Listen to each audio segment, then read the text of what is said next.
দেশজোড়া note দুর্ভোগের মধ্যে এবার একেবারে কৌটিল্য স্মরণ প্রধানমন্ত্রী।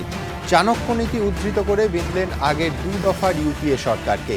তার মন্তব্য, অনৈতিকভাবে অর্জিত অর্থ 10 বছর থাকে, একাদশতম বছরে অদৃশ্য হয়ে যায়। কিন্তু আমাদের মনে পড়ছে চাণক্য ওই গ্রন্থে এটাও বলেছেন, পণ্ডিত ব্যক্তি বকের মতো অপেক্ষায় থেকে দেশকাল এবং নিজের সামর্থ্য অনুযায়ী নিজের কর্তব্য সম্পাদন করেন। এখন বিরোধীরা বলতেই পারেন, নোট বাতিলের আগে প্রধানমন্ত্রী কি দেশ এবং কাল বুঝেছিলেন কি দেশজোড়া দুর্ভোগ সামলানোর সামর্থ্য তাদের কতটা আছে? পাশাপাশি আমরা দেখলাম সংসদের এইবারের অধিবেশনের শেষ দিনেও বলা আর হলো না রাহুল গান্ধী। প্রধানমন্ত্রীর ব্যক্তিগত দুর্নীতির অভিযোগ নিয়ে তার আস্তিনে কোন তাস লুকোনো আছে তা রাহুল এখনও সর্বসমক্ষে দেখালেন না। দেশের সর্বোচ্চ প্রশাসনিক প্রধানের বিরুদ্ধে ব্যক্তিগত দুর্নীতির অভিযোগের কথা বলে তার সপক্ষে প্রমাণ না দিয়ে কালক্ষয় কতটা নৈতিক তা নিয়েও এই অনুষ্ঠানে প্রশ্ন তুলব আমরা। কিন্তু এই অনুষ্ঠানের শুরুতেই আসুন দেখে নিই ইন্দিরা গান্ধীর প্রসঙ্গ টেনে দুর্নীতি ইস্যুতে কংগ্রেসকে কিভাবে বেঁধলেন আজ মোদী। करी अनीति जन जोरेऊ दशे वर्ष ठहराए 11 के लागते जड़ऊ मूलते जाए। একদিকে বিরোধীদের ঐক্যবদ্ধ আক্রমণ, অন্যদিকে মানুষের ভোগান্তি। দুয়ের মাঝখানে দাঁড়িয়ে যুক্তি জালে পাল্টা আক্রমণের পথে হাঁটলেন নরেন্দ্র মোদী। चाणक्य नीति के 15वें अध्याय का 6वां दोहा है, अन्याय से कमाया हुआ धन केवल 10 वर्ष टिकता है, 11वां वर्ष लगने पर वह मूल धन के साथ नष्ट हो जाता है। চাণক্য থেকে ইন্দিরা গান্ধী, প্রয়াত বাম সাংসদ জ্যোতির্ময় বসু থেকে হরকিষেণ সিংহ সুরজিৎ, অর্থশাস্ত্র থেকে ইতিহাসের পাতা, পুরো হোমওয়ার্ক করে বিরোধীদের বিঁধলেন তিনি। চাণক্যের শ্লোক দিয়েই অবশ্য প্রধানমন্ত্রীকে পাল্টা জবাব দিয়েছে বিরোধীরাও। চাণক্য অর্থশাস্ত্র লিখেছিলেন। অর্থশাস্ত্রটা শুধুমাত্র অর্থ নয়, রাজনীতি সম্বন্ধেও তাতে কিছু উপদেশ ছিল। তাই উনি যদি রাজনৈতিক উদ্দেশ্যে করে থাকেন তাহলে সেটাও সোজাসুজি বলা উচিত। অন্যান্য অর্থনৈতিক কারণ দেখানো ঠিক নয়। प्रजा को डरा दो कि ये काम आप कर सकते हैं, यानी इतनी शोषण आप कर सकते हैं और बाद में वो काम मत करना और प्रजा समझेगी वाह कितना भला राजा है। ये है प्रधानमंत्री का सूत्र चाणक्य। ইন্দিরা গান্ধীর প্রসঙ্গ তুলে কংগ্রেসকে আঘাতের চেষ্টা করেছেন মোদী। वांचू कमेटी का कहना था 1946 में डिमोनेटाइजेशन हुआ तो उसमें सफलता नहीं मिली, लेकिन अगर 71 में करेंगे तो हमें बहुत बड़ी सफलता मिलेगी। 1971 में देश को इसकी जरूरत थी जो आज हमने किया है। When YB Chauhan told her means Shrimati Gandhi about the proposal for demonetization, Indira ji ने YB चौहान को पूछा कि क्या भाई, क्या कांग्रेस को आगे चुनाव लड़ना है कि नहीं लड़ना है। কিন্তু পাল্টা মোদীকে অনেকেই মনে করিয়ে দিচ্ছেন 1978 সালে মোরারজি দেশাইয়ের জনতা সরকারও মোদীর মতোই নোট বাতিলের পথে হেঁটেছিল, যার শরিক ছিল আজকের বিজেপির পূর্বসূরি জনসংঘ। সেই নোট বাতিলে কিন্তু কালো টাকার রমরমা বন্ধ করা যায়নি। যখন ডিভ্যালুয়েশন করেছিল, সে ডিভ্যালুয়েশনটা করাটা ঠিক হয়নি বলে পরে স্বীকার করেছিল যে ডিভ্যালুয়েশন করাটা আমার ঠিক হয়নি। নরেন্দ্র মোদীকেও না বলতে হয় যে ডিমনিটাইজেশন করাটাও আমার ঠিক হয়নি, কারণ এর মধ্যে 105 বার আইন বদল হয়ে গেছে। বামেদের আঘাত করতে ইন্দিরা আমলে তারা কালো টাকার প্রসঙ্গে কি বলতো তাও স্মরণ করিয়ে দিয়েছেন প্রধানমন্ত্রী। कम्युनिस्ट पार्टी ने अपना वैचारिक समझौता कर लिया है। कम्युनिस्ट पार्टी अपनी विचारधारा से उखड़ चुकी है। ज्योतिर्मय बासु ने कहा था, Indira Gandhi survives on black money, her politics lives on black money. Har Kishan Singh ji Surjeet Rajya Sabha में कहा था, are they seriously proposing any steps which would lead to the stoppage of use of black money, including demonetization of 100 rupee notes। সংসদীয় দলের বৈঠকে এদিনও ফের নগদহীন লেনদেনের পক্ষে জোরালো সওয়াল করেন প্রধানমন্ত্রী। ये डिजिटल सिर्फ नोटों, कागज की नोटें कम करने का कार्यक्रम नहीं है जी, ये पूरी तरह एक वे ऑफ लाइफ बदलने का कार्यक्रम है। दुनिया में उन्हीं देशों ने प्रगति की है जिन्होंने इन बदलाव को समय रहते हुए स्वीकार किया है। পাল্টা তার দিকে প্রশ্ন ছুড়ে দিয়েছে বিরোধীরা। আমেরিকাতে ক্যাশলেস ইকোনমি নেই, আমেরিকাতেও যথেষ্ট ক্যাশ ব্যবহার করতে হয়, যে কোনো ছোটখাটো কেনাকাটা করতে গেলে ক্যাশ ব্যবহার করতে হয়।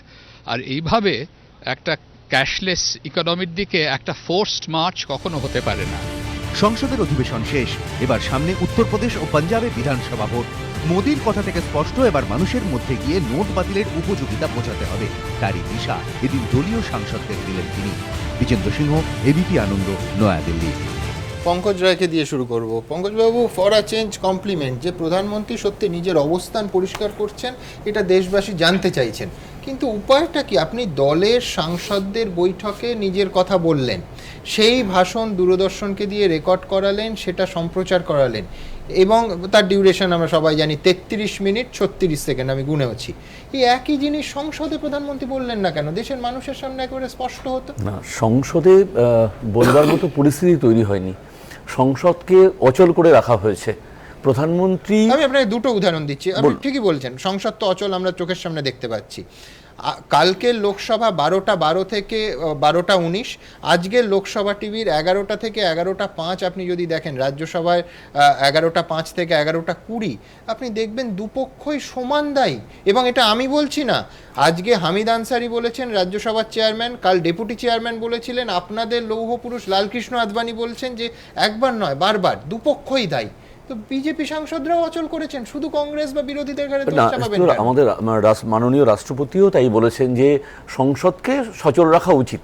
দুর্ভাগ্য আমাদের এটা দেখতে হচ্ছে, কিন্তু আলোচনার যে বিষয়টা সেটা প্রধানমন্ত্রী স্বাভাবিকভাবেই তার সাংসদদের বলবেন, এবং যাতে মানুষের কাছে পৌঁছয়। সারা ভারতবর্ষে যেভাবে আদর্শ কি ছিল? প্রধানমন্ত্রী বলছেন, রাহুল গান্ধী বলার সুযোগ পাবেন, সবাই শুনবেন, এবং যখন বিরোধীরা বলবেন, যখন হয়নি তখন তো প্রধানমন্ত্রী তার সাংসদদের বলবেনই যে মূল বিষয়টা তার কি বক্তব্য, এবং সেই বক্তব্য মেসেজটা আসলে আমরা সংসদ থেকে যে বার্তাটা সমস্ত মানুষের কাছে দিতে চাই, যে বার্তা দেওয়ার পরিস্থিতি যখন থাকবে না, তখন প্রধানমন্ত্রীকে সংসদীয় যে কমিটি তার মধ্যে দিয়েই বিরোধীদের বক্তব্য ছিল যে প্রধানমন্ত্রীকে বসে শুনতে হবে। এই অধিবেশন ধরুন 18 দিনের মধ্যে 180 মিনিটও প্রধানমন্ত্রী কি বসে বিরোধীদের বিতর্ক শুনেছেন? শোনেননি তো। সেখান থেকেই তো যাবতীয় জল্পনা এবং বিতর্কের শুরু। না, যখন প্রধানমন্ত্রী উপস্থিত থেকেছেন তখনও কিন্তু যে বক্তব্যগুলো এসছে, যে বিষয়গুলো, সেই বিষয়গুলো কিন্তু যা মিডিয়াতে বাইরে বলা হচ্ছে। দেখুন, আমি একটা উদাহরণ আপনাকে বলবো, যে আমাদের যে শেয়ার স্ক্যাম, সেটা কিন্তু প্রথম ইকোনমিক টাইমসে বেরিয়েছিল, সংবাদপত্রে বেরোনোর পরে কিন্তু তা নিয়ে সংসদ পরের দিন উত্তাল হয়ে উঠেছিল। সুতরাং সংসদ আমি যদি কোনো বলতে চাই, সেটা তো পাবলিক প্লেসে বলতেই পারতাম, মিডিয়ার কাছে বলতেই পারতাম, এবং সেইটা নিয়েই সংসদ উত্তাল হতে পারত। কিন্তু আমরা দেখলাম যে বলা হবে বলে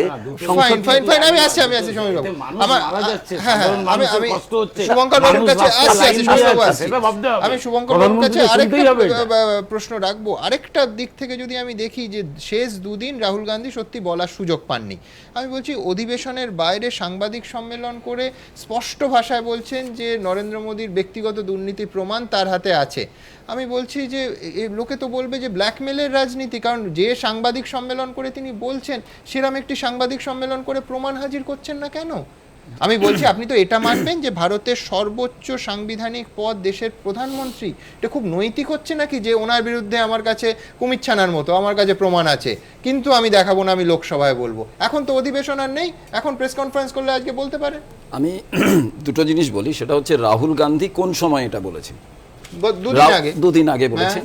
তার আগে বারে বারে কার দায়িত্ব? এই পার্লামেন্টকে চালাবার দায়িত্বটা কার? দায়িত্বটা সরকার পক্ষের বেশি, ট্রেজারি বেঞ্চের বেশি।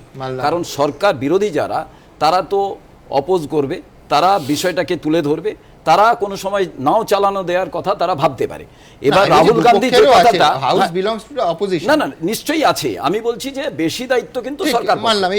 এবার রাহুল গান্ধী যে কথাটা বলেছেন, আপনি দুটো জিনিস ভাবুন। রাহুল গান্ধী যেদিন প্রেস কনফারেন্স করে বললেন, আমি তো ভেবেছিলাম যে পরের দিন প্রধানমন্ত্রী গিয়ে বসবেন এবং পার্লামেন্টে চালাতে দেবেন, সুযোগ করে দেবেন যে রাহুল গান্ধী বলুক, বেলুনটা সত্যিকারের চুপসে যায় না বেলুন থেকে হাওয়া বেরিয়ে যায়, ভারতবর্ষের মানুষ দেখুক। রাহুল গান্ধী যে বার্তা বলেছেন, রাহুল গান্ধী একটা কথা বলেছেন, আমি বাইরে বলতে পারতাম, প্রধানমন্ত্রী যে কথাটা বাইরে বারে বলছেন। আমি বলছি শীতকালীন অধিবেশন শুভঙ্কর বাবু তো আজ শেষ হয়ে গেল, তো আজকে তো ভারতবর্ষের সামনে তুমি বলতে পারতেন। এবার রাহুল গান্ধী আগামী দিনে যেটা পার্লামেন্ট চলাকালীন ভারতবর্ষের প্রধানমন্ত্রী পার্লামেন্টে না থেকে বিভিন্ন জায়গায় গিয়ে যে কথা প্রচার করেছেন, আগামী দিনে আপনি দেখুন যে রাহুল গান্ধী জনতার দরবারে বলেন কিনা, না আগামী পার্লামেন্টে গিয়ে বলেন, আজকে আমরা দেখার বিষয়। সরাসরি দেখিয়েছি যে গোয়ার বক্তৃতা সেখানেও বলেননি। কিন্তু আজকে একটা খুব গুরুত্বপূর্ণ বিষয়, আজকে নরেন্দ্র মোদী মহাশয়কে তিনি ক্যাম্পাসের ভেতরে আসছেন, পার্লামেন্ট ক্যাম্পাসের টোটাল ভেতরে আসছেন, কিন্তু পার্লামেন্টের ভেতরে যাচ্ছেন না। তিনি মিটিং করছেন, তিনি চাণক্যের সাহারা নিচ্ছেন, তাকে ইন্দিরা গান্ধীর নাম নিতে হচ্ছে। আমরা দেখেছি বিদেশে গিয়ে তিনি যখন ইনটলারেন্সের বিভিন্ন কোশ্চের সম্মুখীন হচ্ছেন, বিভিন্ন প্রশ্নের, তখন তাকে বুদ্ধের নাম নিতে হচ্ছে, তখন গান্ধীর নাম নিতে হচ্ছে। আজকে কিন্তু তিনি পার পেতে চেয়েছেন ইন্দিরা গান্ধীর নাম নিয়ে। কোন ইন্দিরা গান্ধী? যিনি ব্যাংক ন্যাশনালাইজেশন করে তিনি পরের দিন মানুষ টাকা তুলতে গেছে, সেখানে কিন্তু মরেনি, এখানে কিন্তু মরেছে। আর চাণক্যের কথা আমি জাস্ট চাণক্যের উদাহরণ দিয়ে বলছি। চাণক্য একদিন তিনি লণ্ঠন জেলে কাজ করছিলেন, সেই সময় একজন লোক তার কাছে আসে ব্যক্তিগত কাজে। কিছুক্ষণ পরে তিনি লণ্ঠনটাকে নিভিয়ে দিয়ে একটা লম্ফ জ্বালিয়ে তিনি তার কাজটা করেন। তিনি তখন যাওয়ার সময় বললেন, এটা কেন আপনি করলেন? উনি বললেন, এটা আমি এই কারণে করলাম, তখন আমি সরকারি কাজ করছিলাম, আর এখন আমি যে কাজটা করছি সেটা হচ্ছে ব্যক্তিগত কাজ।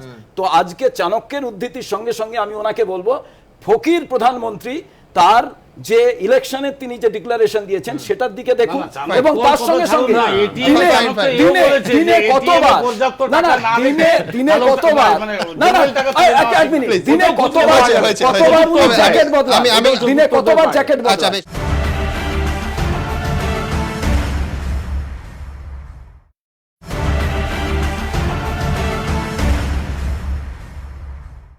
আমি উদয়ন বন্দ্যোপাধ্যায়ের কাছে যাবো। উদয়ন দা, আজকে এই ঘটনাচক্রে দুটো দুর্নীতির অভিযোগ এবং অস্পষ্টতা আছে সেই অভিযোগে। আদিত্য বিড়লা গ্রুপের কাছ থেকে 25 কোটি এবং সাহারা গ্রুপের কাছ থেকে 55 কোটি গুজরাট সিএম নাকি নিয়েছেন, এই মর্মে একটা মামলা হচ্ছে, তাদের ল্যাপটপ এবং নথিতে পাওয়া গেছে। সুপ্রিম কোর্ট পরিষ্কার, শান্তিভূষণ, রাম জেঠমালানি, প্রশান্ত ভূষণ, তারা সব আইনজীবী, পরিষ্কার বলেছে সুপ্রিম কোর্ট যে প্রমাণ দিতে হবে, এবং প্রশান্ত ভূষণদের তরফ থেকে বলা হয়েছিল যে ক্রিসমাসের ছুটির পর প্রমাণ দেওয়া হবে।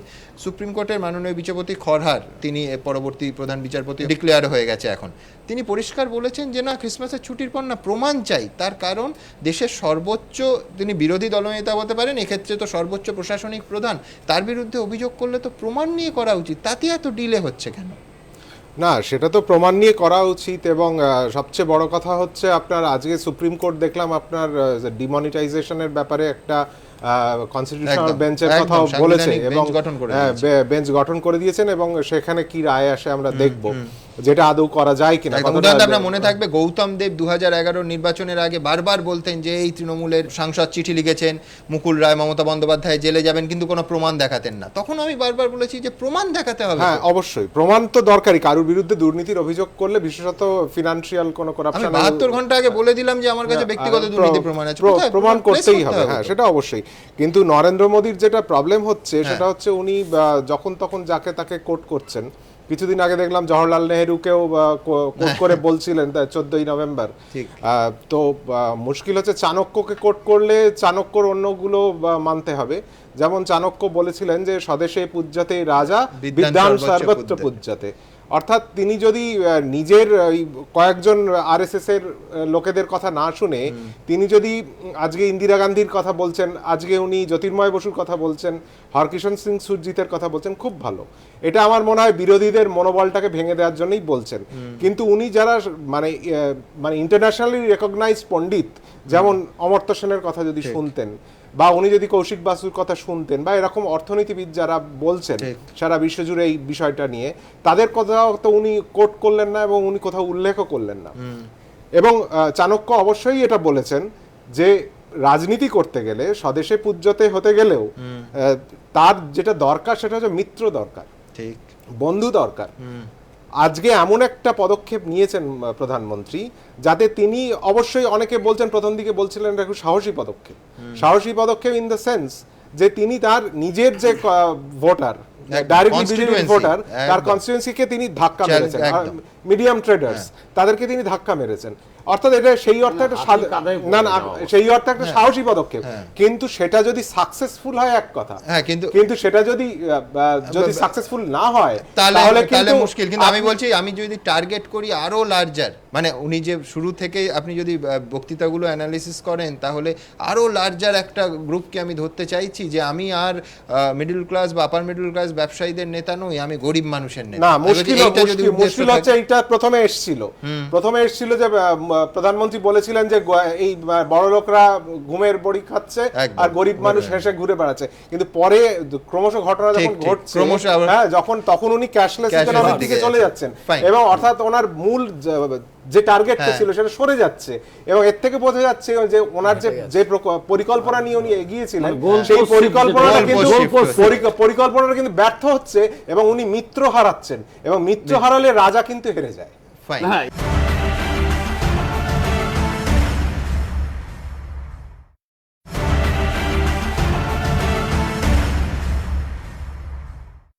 আমি সমীরবাবুর কাছে আসবো, দ্রুত একবার দেখবো যে আবার সেই প্রশ্ন আমরা তুলছি যে রাহুল গান্ধী তাহলে কবে বলবেন তথ্য প্রমাণ সহ।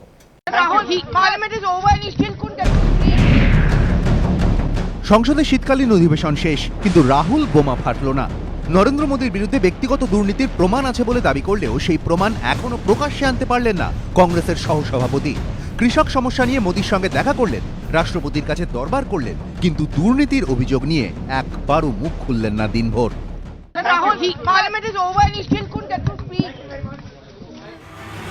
রাহুলের নিরাপত্তা নিয়ে তীব্র কটাক্ষ ঝরে পড়েছে বিজেপির গলায়। ওনাকে বলতে কি বারণ করছে? উনি তো হাজার রকমের অ্যালিগেশন তো এরকম প্রেস কনফারেন্সই বলা হয়। উনি ওটা বলুন, উনি পার্লামেন্টে বলতে চাইছেন না বা পার্লামেন্টে বলতে ভয় পাচ্ছেন, তার কারণ উনি নিজেও জানেন যে যেটা বলবেন সেটা ভিত্তিহীন। রাহুলের নিরাপত্তা নিয়ে ব্যঙ্গ করে অরবিন্দ কেজরিওয়াল টুইট করে বলেছেন, মোদিজির বিরুদ্ধে কিছু ফাঁস করার সাহস রাহুলের নেই। রাহুল যেদিন এটা করবেন, মোদিজি রবার্ট বাড্রাকে গ্রেপ্তার করবেন। রাহুলের ঢাল হিসেবে কংগ্রেসের যুক্তি, রাহুল গান্ধী বারবার করে বলার চেষ্টা করে যে আমি হাউসের মধ্যে বলতে চাই। রাহুল গান্ধী অন্যায় কিছু বলেননি, হাউসের মধ্যে বলাটা তো নিয়ম। আবার আগামী দিনে হাউস আছে, তখন বলবে 1 মাস পরে আবার হাউস আসছে। দুদিন আগেই রাহুল দাবি করেছিলেন, प्रधानमंत्री के बारे में भ्रष्टाचार का पर्सनल इंफॉर्मेशन हम सबके पास है, हम उसको रखना चाहते हैं, हमें प्रधानमंत्री रखने नहीं दे रहे हैं। কিন্তু কোথায় সেই প্রমাণ? রাহুলের চাঞ্চল্যকর সাংবাদিক বৈঠকের সময় তার পাশে ছিলেন সুদীপ বন্দ্যোপাধ্যায়ও। তিনি কি বলছেন? আমার মনে হয় আমার তার সঙ্গে কথা বলার সুযোগ ঘটলে আমি অন্তত তাকে বলবো যে অভিযোগ আছে সেই অভিযোগ তিনি প্রকাশ্যে আনুন। কেউ কেউ তো কটাক্ষের সুরে রাহুলের দাবি প্রসঙ্গে তৃণমূল নিয়ে সিপিএম নেতা গৌতম দেবের পুরনো উক্তি টেনে আনছেন।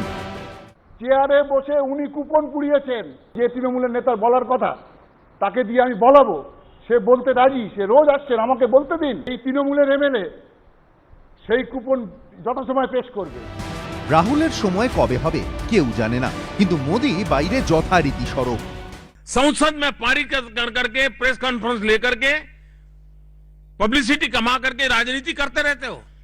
ये सारी मुसीबत की जड़ यह है कि इनके लिए देश से बड़ा दल है, हमारे लिए दल से बड़ा देश है।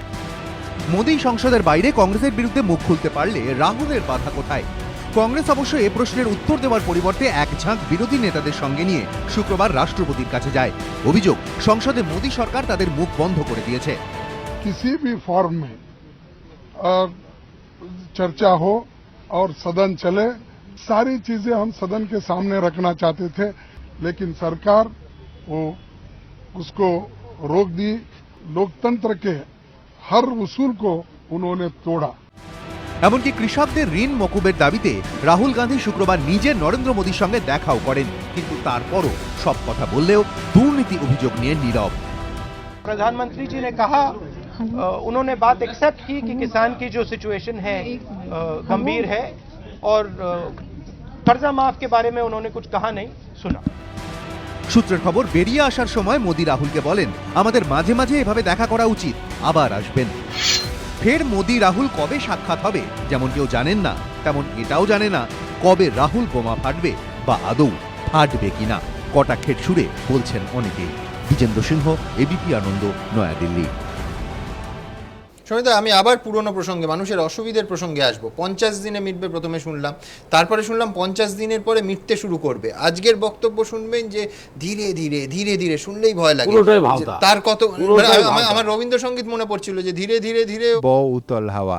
আমি বলবো মিটবে কবে? একবারে মোদী সাহেব তো আমাদেরই প্রধানমন্ত্রী। ভারতীয় গণতন্ত্র বলে কি বলেছে যে by the pupil, for the pupil, of the pupil. তাহলে পিউপিলই যেখানে মানে এই অবস্থা, 100 জন মানুষ মারা গেছে, রাস্তার এটিএমে দাঁড়িয়ে আছে, মানুষের কি দুর্দশা, টাকা পাচ্ছে না। অর্থশাস্ত্রের মানে সব থেকে নাম করা চাণক্য, আজকে চাণক্যর একটা সিলেক্টিভ লাইন তুলে প্রধানমন্ত্রী যে প্র্যাগম্যাটিক দেখেছি এক সময়, আজকে এতটা ফিলোজফিক্যাল কখন হয়? ওই যে মরণকালে হরিনাম বলে না, মানে সেই অবস্থা না। আমি বলতে নেই শ্রদ্ধেয়, কিন্তু এইটা আমি আপনাকে বলবো, চন্দ্রগুপ্ত কিন্তু প্রজাবৎসল ছিলেন, প্রজা হিতৈষী ছিলেন, প্রজা হিতৈষী ছিলেন। সেই প্রজাদের দুঃখ দুর্দশা দেখার দায়িত্ব কিন্তু রাজার। কিন্তু যে রাজা এই ধরনের স্বৈরাচারী, এই ধরনের মানসিকতা, যে বিরোধীদেরকে কোনো গুরুত্বই দিচ্ছে না, এখানে মমতা বন্দ্যোপাধ্যায় যে মানুষের কথা বলে, সে প্রথম প্রতিবাদে ছুটে গেছে, টুইটারে প্রথম বক্তব্য দিয়েছে, বিভিন্ন রাজ্যে গিয়ে তিনি বক্তব্য দিয়েছেন। অর্থাৎ আমি বলবো, যেখানে প্রজাদের বিরুদ্ধে এত বড় একটা ক্রাইসিস তৈরি করেছেন, আমি এবার দেখে নেব আজকে মমতা বন্দ্যোপাধ্যায় এই বিষয় নিয়ে ঠিক কি বলেছেন। যখন নোটবন্দি চলছে, আমাদের গভর্নমেন্টের ইনকামও 25% এক মাসে ডাউন হয়ে গেছে, শুধু আমাদের নয়, সকলেরই। GDP growth down, market down, business down.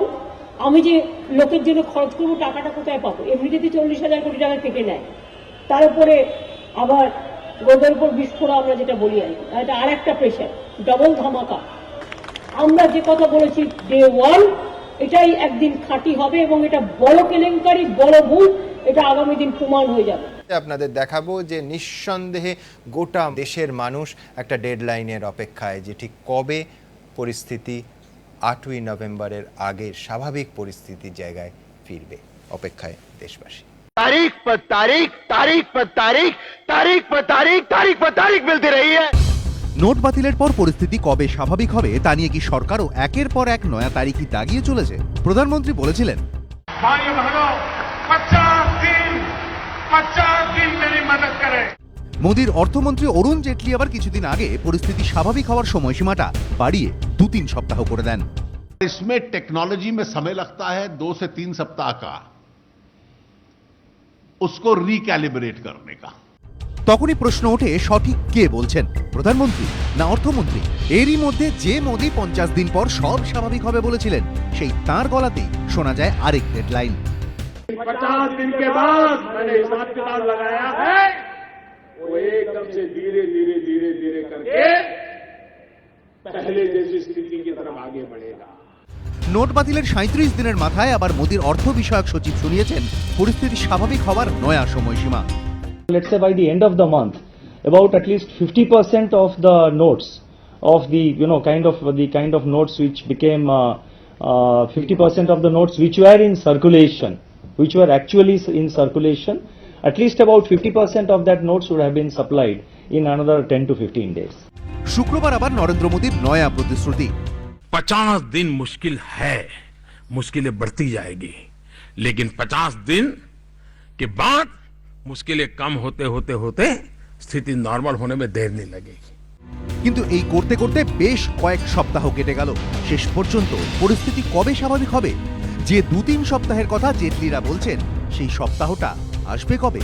নাকি শুধুই तारीख पर तारीख, तारीख पर तारीख, तारीख पर तारीख, तारीख पर तारीख मिलती रही है।